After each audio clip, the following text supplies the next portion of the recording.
You feel it first like a spark under your ribs, a sudden hush as if your life has been holding its breath and finally exhales. Something old loosens, something true leans closer. You can't name it yet, but a voice from somewhere deeper than thought whispers, "Don't grip, open." That whisper is not a warning, it is your invitation. We're taught to worship endurance, to celebrate the tight fist, to praise the person who never quits. But what if the bravest act is unclenching? What if letting go is not the end of your story, but the beginning of your real one? The world equates surrender with defeat. The soul knows it as a threshold. When you release what no longer fits, you are not giving up. You are giving space for what is meant. Look at how attachment disguises itself. It wears the face of responsibility, ambition, even love, while underneath it is fear. Fear of emptiness, of being unseen, of meeting yourself. Without noise, we cling not because the thing fills us, but because its absence threatens to reveal the silence we've avoided. Yet silence is not a void, it is a doorway. In silence, the self you buried under expectations remembers your name. Strength is not a white-knuckled grip around a crumbling reality. Strength is the quiet decision to release the role you've outgrown and to trust the life you cannot yet describe. Letting go isn't passive. It's active loyalty to your becoming.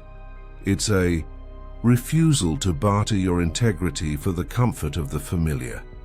When you loosen your hold, the first change is internal. The mind resists, rehearsing arguments for why yesterday should survive. But beneath the noise, the breath deepens.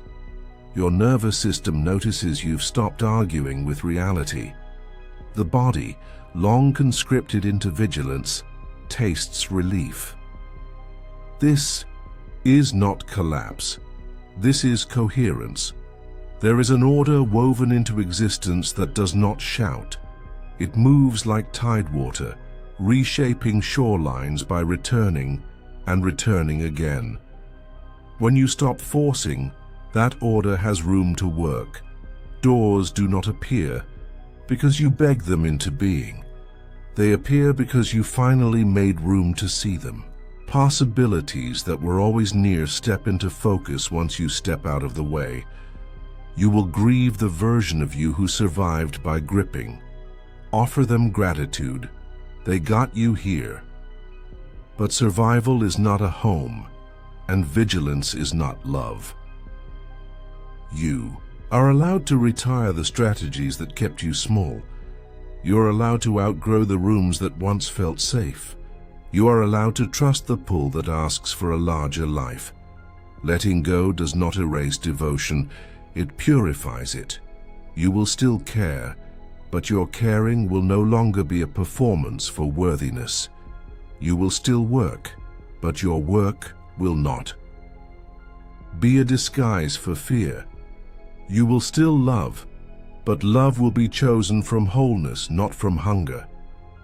This is the alchemy of release. What leaves takes the noise with it, and what stays begins to sing. Notice how life responds when you stop insisting. Conversations soften, confusion clarifies, even delays become instruction instead of insult. The same world feels new because you are meeting it from center rather than scarcity. You are learning the difference between control and coherence, between gripping and grounding. Here is the quiet promise at the beginning of every true letting go. Nothing essential can be taken. What is real does not require strain to remain.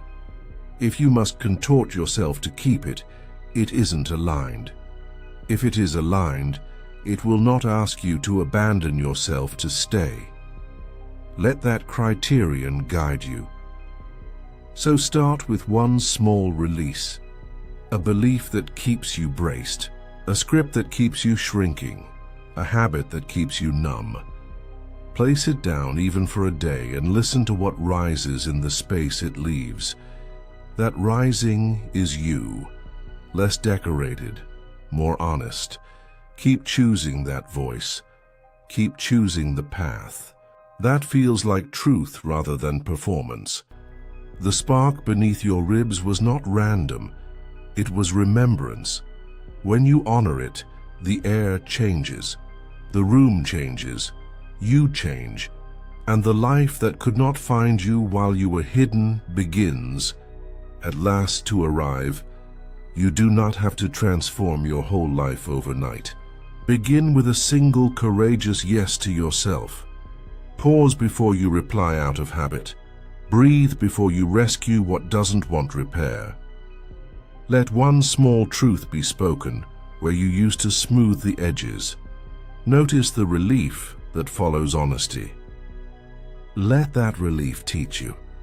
Keep choosing the path that feels like clarity in your chest.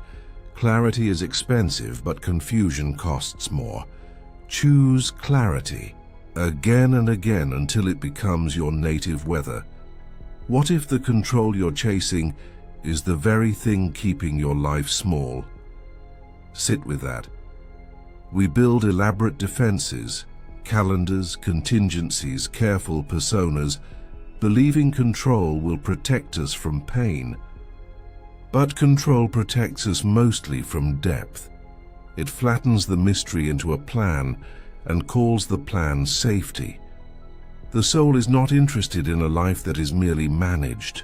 It wants a life that is true. Control is a bargain struck with fear. If I predict everything, nothing can surprise me. But nothing surprising also means nothing alive. You are not a project to be optimized. You are a living conversation between your essence and the world. When you let go of micromanagement, you don't abandon responsibility. You exchange rigidity for responsiveness. You become available to guidance. The ego distrusts guidance because guidance requires listening. Listening threatens the ego's throne. So it tightens rules, rehearses outcomes, writes everyone's lines in advance. Yet reality keeps improvising. The more you script, the more exhausted you become. Surrender is not abdicating agency. It is relocating it from the anxious mind to the deeper intelligence that holds the wider view. Consider the patterns that repeat despite your best plans, the familiar conflict, the unrealized goal, the relationship that loops. Strategy keeps failing because strategy is trying to solve what only honesty can heal. Letting go interrupts the loyalty to old identities, the achiever who must earn love, the caretaker who must empty herself to belong, the stoic who must never need. When those loyalties loosen, new choices appear. This is where trust enters, not as a wish, but as a practice. Trust is the discipline of returning to presence when anxiety demands prediction. It is the habit of asking, "What is mine to do now?" And doing just that. No dramatics, no delay. Trust moves in steps, not leaps, and each step reveals the next. You don't need the map when you're in honest conversation with the moment. There will be discomfort. The nervous system craves familiar patterns, even painful ones, because pain it knows feels safer than freedom it doesn't. Expect tremors. Meet them with breath and naming. This is new, not wrong. The body learns by experience. Each time you survive the unfamiliar, capacity grows. Soon the unknown feels less like a cliff and more like a horizon. You'll notice the world reflecting your shift. Invitations you once chased begin to find you. Opportunities that required strain begin to arrive through alignment. Not because the universe rewards surrender as a transaction, but because you've stopped blocking the currents that were always moving toward you. Control dammed the river. Trust releases it. Practice releasing in ordinary places. Pause before you fill the space in conversation. Let a silence stretch until truth emerges. Resist the reflex to explain yourself where explanation is a bid for permission. Say no without a thesis. Say yes without a guarantee. These are small doors into a larger life. Letting go of control will look like humility on the surface and will feel like power on the inside. Not power over, but power with. Power with your values, with your timing, with the living intelligence that arranges synchronicities you couldn't plan. You will still plan, but your plans will become servants rather than masters. You will still lead, but your leadership will sound like listening. When fear returns, as it will, welcome it as a messenger rather than monarch. Ask what it is protecting. Thank the protection. Choose the present anyway. You are not the weather of your emotions. You are the sky that can hold them. From that wideness, decision becomes simpler. Does this constrict or expand my honesty? Choose expansion and let the next piece appear in its time. Here is a simple experiment for the week ahead. Wherever you feel the urge to over-direct, replace it with a question. What is the most honest action available right now? What would this look like if I trusted my timing? Then do the next small unglamorous step. Send the email, take the walk, drink the water. Let ordinary faithfulness outperform extraordinary anxiety. At night, review the day and bless the moments you did not perform. Notice what remained intact without your interference. You will discover that most things don't need your control. They need your clear presence. Presence is different from hypervigilance. Presence feels like inhabiting your body. Hypervigilance feels like hovering over it. Choose inhabiting. Choose the conversation where you ask rather than assume. Choose the boundary that ends the spiral before it starts. Choose to pause when urgency barks. Urgency is not truth. It is fear in a costume. Let the costume fall. Stand where you are. Respond from there. Repeat this practice daily. Here is the part almost no one prepares you for. After you release, there is a quiet so wide it can feel like loss. The room that used to be crowded is now clean. Your hands are empty. Your calendar has gaps. The instinct is to rush, to refill, to replace, to prove you haven't broken anything important. Resist that reflex. The quiet is not punishment. It is preparation. This is the sacred interval between versions of you, the liminal ground where roots grow unseen. Seeds do their best work in the dark. So do souls. In this interval, your old reflexes will audition for a comeback. You'll reach for familiar distractions. You'll crave a hit of urgency to reassure your ego that you're still doing something. Let the cravings pass like weather. Sit in the uncluttered air until your breath sets the rhythm. Grief may arrive wearing many faces. You're not only mourning people or places, you are mourning identities. The fixer, the savior, the pleaser, the performer. Offer them thanks, then lay them down. Without those costumes, you may feel exposed. Good. Exposure is how sunlight reaches the parts of you that need to grow. In this quiet, pay attention to subtleties. Synchronicities begin as whispers, a line in a book, an unexpected message, a repeating symbol. Don't contort them into commandments, let them be companionship. The point is not to decode the universe like a puzzle, but to notice that you are in conversation with a living world. Practice simple devotions that anchor you to presence, honest journaling, unhurried walking, meals you actually taste, rest. That counts, not as productivity hacks, but as ways to embody the truth that your worth is not a project. The body understands reality before the mind does.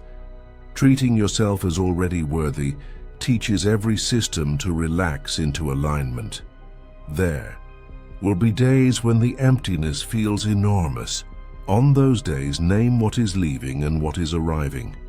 Say aloud, confusion is leaving, clarity is arriving, hustle is leaving, harmony is arriving, self-betrayal is leaving, self-respect is arriving.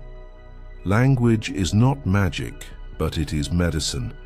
It directs attention, and attention is creative. Expect relationships to shift. Some will deepen with the new honesty. Others will fade because they were nourished by your performance. Bless what goes without grasping. You are not being rejected. Resonance is recalibrating. The space that opens is not loneliness. It is acreage for new belonging. Be gentle with timelines.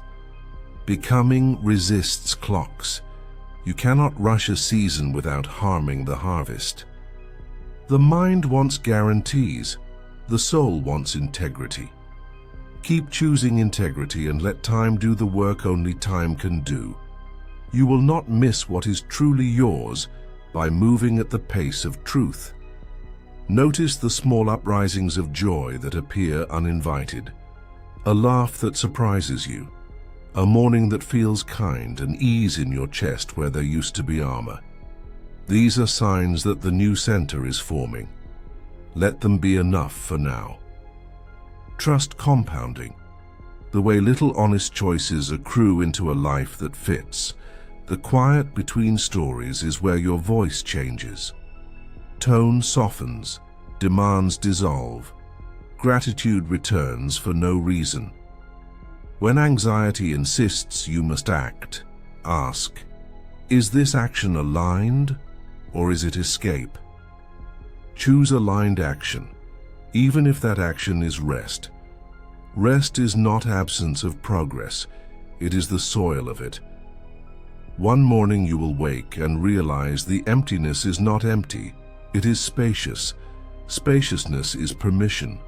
Permission is power. Power is responsibility to the truth.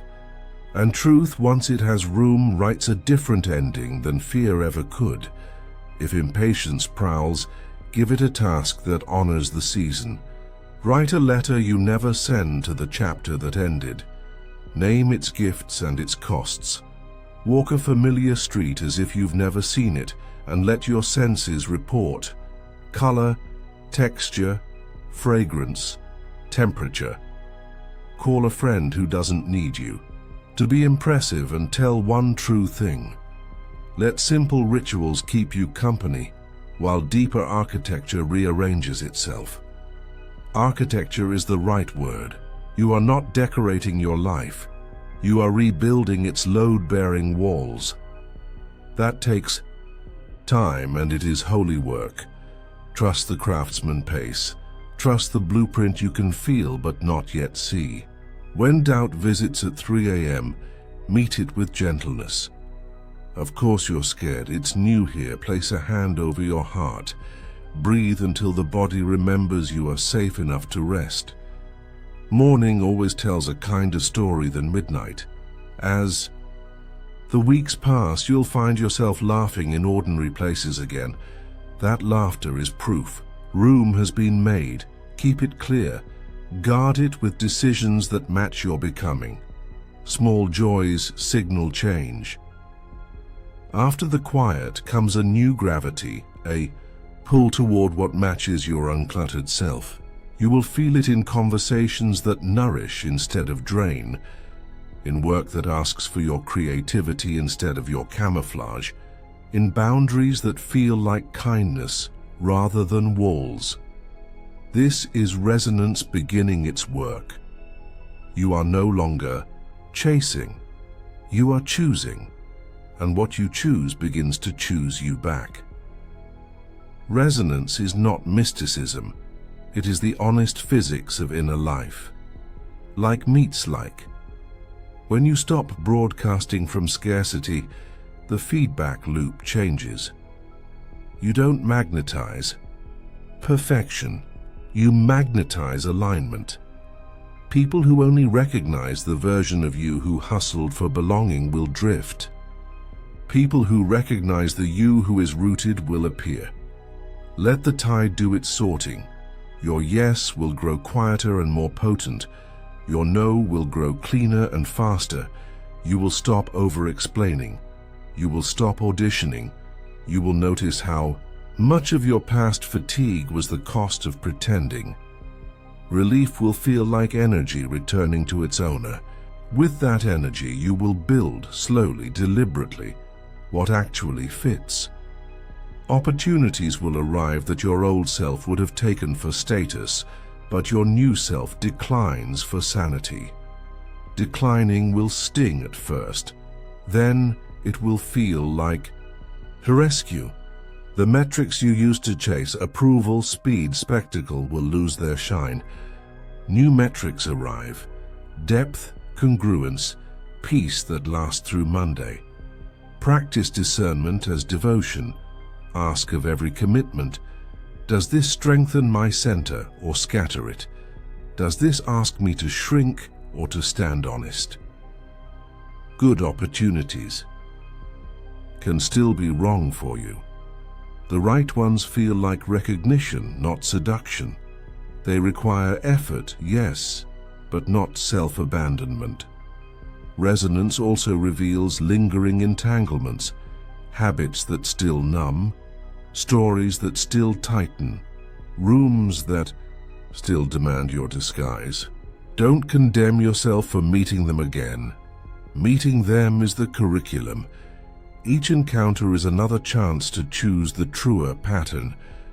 Progress is not the absence of old options, it is the speed with which you bless them and pass by. You may worry that living this way is selfish. It isn't. Alignment serves everyone because it ends the unintended harm of self-betrayal. When you stop manipulating yourself, you stop manipulating others. Your presence becomes straightforward. People can trust what you say because they can feel you trusting it too. This phase is not all ease. Growth edges remain. You will have conversations that shake your voice. You will grieve the futures you might have lived if you'd kept pretending. Let the tears do their washing. You are not losing options. You are losing illusions. What remains is smaller in number, but larger in nourishment. Synchronicities multiply now. Introductions at the right hour, resources that arrive the day you need them, ideas that click while you walk. Treat them like trail markers, not shortcuts. Follow the next marker. Don't try to leap to the horizon. Pace is part of integrity. The sustainable path is the sacred path. Soon you'll notice a steadiness that doesn't depend on circumstances. Challenges still happen, but panic no longer pilots the ship. You can tell the truth faster, repair quicker, forgive deeper. You become less interested in being impressive and more devoted to being accurate. Accurate to your values, accurate to your inner weather, accurate to what love asks here. Resonance is the rehearsal for devotion's final act, a life arranged around the frequency of who you really are. Keep tuning, keep listening, keep choosing what feels like home from the inside out. Choose one arena to tune first. Maybe it's your mornings, your farewells, or scheduling rest before crisis. Create an anchor habit. I protect my center. Adjust what no longer harmonizes. Obligations born of guilt, threads of comparison, errands better held by boundaries. Each adjustment is a vote for resonance, and votes compound. If you stumble, practice repair without drama. Apologize where you overreached. Recommit where you ghosted yourself. Study the trigger. Design a gentler response next time. Progress loves specificity. Vague intentions evaporate while chosen structures endure. Let your calendar and your money tell the same truth. Let your friendships be sized for honesty, not audience. As life reorders, give language to the shift so you can recognize it under pressure. Say, I don't hustle for belonging. I belong where I can be honest. Say, I don't confuse adrenaline for aliveness. Say, I do not audition for love. I participate in it. These sentences are railings on a steep path. Hold them when the climb tilts. In time, resonance feels less like luck and more like literacy. You learn to read your own signal and answer it. You leave rooms that punish truth and build rooms that reward it. Peace becomes not the absence of effort, but the absence of self-betrayal. One day the answer arrives, not as fireworks, but as a grounded yes in your bones. The life that once felt far away is suddenly the one you wake into. Nothing external crowned you, something internal cohered. Alignment doesn't shout, it hums. You know it by the way your breath moves easily and your choices stop arguing with themselves. Alignment is not a prize you win for perfect behavior. It is a relationship you cultivate with truth. Some days you will feel effortless, other days you will renegotiate old contracts with fear. That is not failure, that is fidelity. The point was never to become untouchable. The point was to become reachable. To yourself, to life, to love that can stand daylight. From here you stop chasing signs and start becoming one. Your presence steadies rooms. Your boundaries educate your calendar. Your work carries the grain of your voice. You no longer outsource your okayness to outcomes because you are building from center rather than toward it. Ironically, the results improve because the process is honest. When disruptions come, as they always do, you meet them differently. Instead of asking, "Why is this happening to me?" you ask, "What is this asking from me?" You don't spiritualize. Avoidance, you practice response. You apologize when needed without collapse. You leave when staying would mean betrayal. You stay when leaving would mean fear. Your life becomes a series of accurate choices. Keep your rituals simple and faithful. Return to breath when urgency spikes. Return to clarity when compliments surge. Return to compassion when criticism arrives. Success will tempt you to speed up. Grief will tempt you to shut down. Alignment does neither. It walks. It keeps pace with reality and therefore keeps pace with grace. You will still experience longing. Let longing be a lantern, not a leash. It can light corridors you haven't walked yet without dragging you from the room you're in. You will still encounter envy. Let it point to unclaimed desire rather than unkind stories. You will still feel fear. Let fear ride in the car, just don't hand it the wheel. Love changes tone here. It stops bargaining, it stops rescuing. It stops performing sainthood to avoid conflict. Love becomes specific, saying the difficult sentence, honoring the unspectacular truth, choosing repair over righteousness. Peace deepens, not because life is quiet, but because you are no longer divided against yourself. Your measure of success becomes intimacy with reality. Are you telling the truth faster? Are you choosing the sturdy yes over the shiny maybe?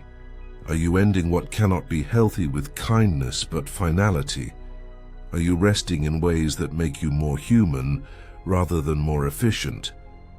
These are the new scorecards, and they will not trend, but they will endure. Finally, you understand what letting go promised from the start. Not a smaller life, but a truer one. You did not vanish. You appeared. You did not lose your edge. You lost your armor. And without all that weight, you can carry what matters: presence, purpose, the unembarrassed joy of being exactly, mercifully yourself. If you are standing at the threshold again, and you will, remember the sequence that carried you here. Release the grip. Respect the quiet. Read the signs. Refuse the costume. Reach for alignment, one honest step at a time. Life is not withholding from you. It was waiting for you to make room. Now that you have, keep going. The universe responds to coherence. Be coherent and watch it answer.